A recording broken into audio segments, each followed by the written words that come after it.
Sejam muito bem-vindos a mais uma explicação visual. Hoje, vamos desvendar os bastidores da tecnologia que sustenta quase tudo que a gente faz no mundo digital. Bom, vamos direto ao ponto e transformar toda aquela complexidade da engenharia de dados em conceitos super claros, até chegarmos ao padrão da indústria. Pensem um pouco no dia a dia. Curtidas nas redes sociais, transferências financeiras, compras online, tudo isso acontecendo em frações de segundo.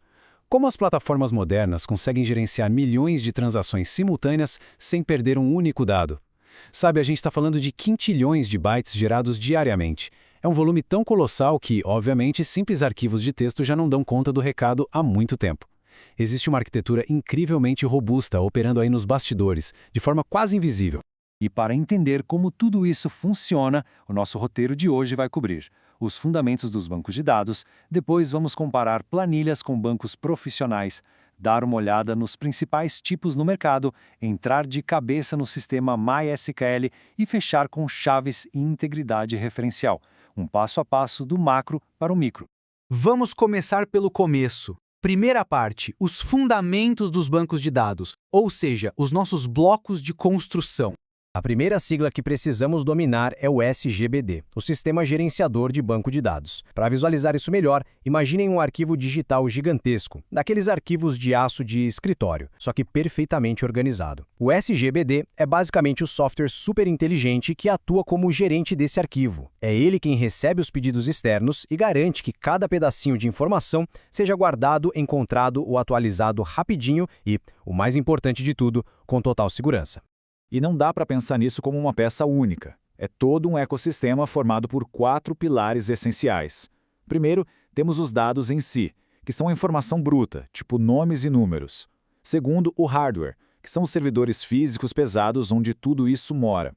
Terceiro, entra o software, que é justamente o nosso SGBD organizando a bagunça. E por fim, a linguagem de consulta, como o SQL, que funciona como o nosso idioma para conversar com o sistema e passar os comandos necessários. É um verdadeiro trabalho e equipe. Avançando para o nosso segundo tópico, planilhas versus bancos profissionais, a evolução necessária. Agora, o que é realmente interessante de se notar nessa transição é o motivo de precisarmos dar esse salto. Todo mundo adora uma planilha comum para organizar as contas de casa ou projetos pequenos, certo? Mas no mundo corporativo, a gente precisa de um verdadeiro salto evolutivo sustentado por 4 pilares inegociáveis. Primeiro, segurança. Precisamos de controle absoluto sobre quem vê ou altera o quê. Segundo, integridade, para garantir que nada seja corrompido ou digitado errado. Terceiro, escalabilidade, ou seja, a capacidade de lidar com um mar de informações sem o computador travar. E, finalmente, a concorrência, que é vital para que milhares de sistemas mexam na mesma base ao mesmo tempo, sem dar conflito ou gerar aquela famosa tela azul de travamento.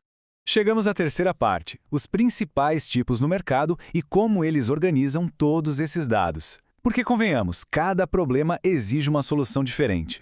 Hoje em dia, temos 3 grandes abordagens no mercado. Os bancos relacionais, que usam o famoso SQL, têm regras extremamente rígidas. Eles são como aquele controle financeiro impecável, onde as colunas e os relacionamentos simplesmente não podem falhar. Por outro lado, os bancos NoSQL vão na direção oposta, a flexibilidade. São como uma gaveta onde dá para jogar documentos de vários formatos diferentes sem um padrão fixo.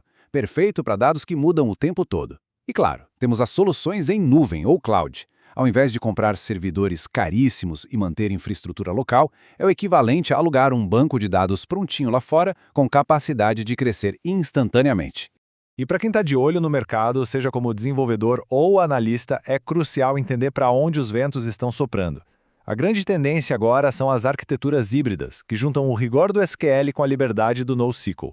Soma-se a isso a necessidade insana de processamento em tempo real e a integração profunda com inteligência artificial. Hoje, sistemas em nuvem que crescem a sua capacidade de forma automática já deixaram de ser luxo para se tornarem o padrão absoluto da indústria.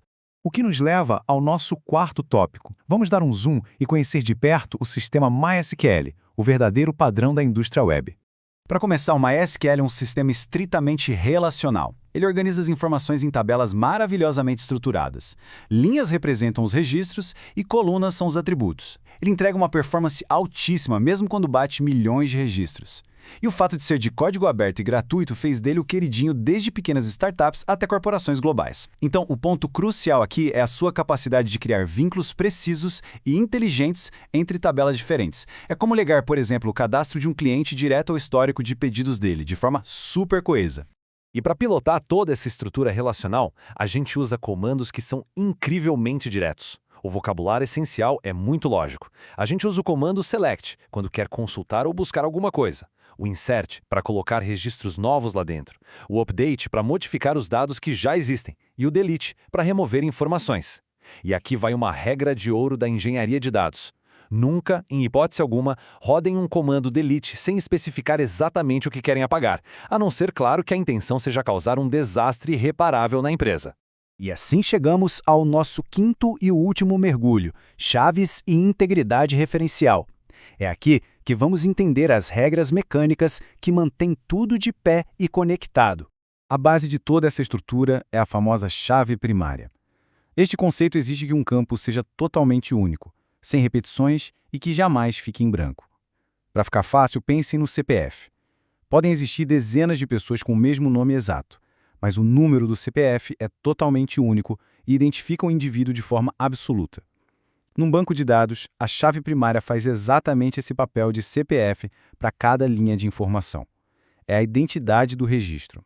Agora, se a chave primária foca na identidade, a chave estrangeira é o que cria a rede de relacionamentos. Imaginem um sistema de emissão de notas fiscais.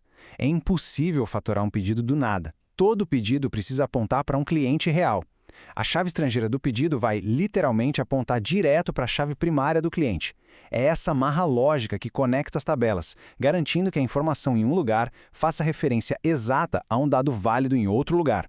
Todo esse sistema de amarras funciona como um escudo protetor, através das chamadas regras de integridade referencial. Elas bloqueiam absurdos lógicos, tipo inserir um pedido para quem não existe no cadastro. E o mais legal é que elas também ditam o que acontece quando um dado original muda. Por exemplo, a regra Cascade atualiza ou deleta as informações conectadas de forma automática, em cadeia. Já a setNull vai lá e apaga só a referência, sem excluir o dado. E a Restrict atua como um muro. Ela simplesmente bloqueia a ação para evitar que o sistema quebre. Isso ilustra, de forma brilhante, o impacto prático dessas escolhas. Se a gente ignorar essas regras de ouro, nosso sistema vira uma planilha bagunçada bem rápido, lotada de dados inconsistentes e gerando relatórios completamente errados. Mas, por outro lado, quando aplicamos a integridade referencial direitinho, a mágica acontece. O resultado é uma base com dados totalmente confiáveis, relacionamentos blindados contra erros e um sistema forte preparado para escalar para o mundo inteiro de forma segura.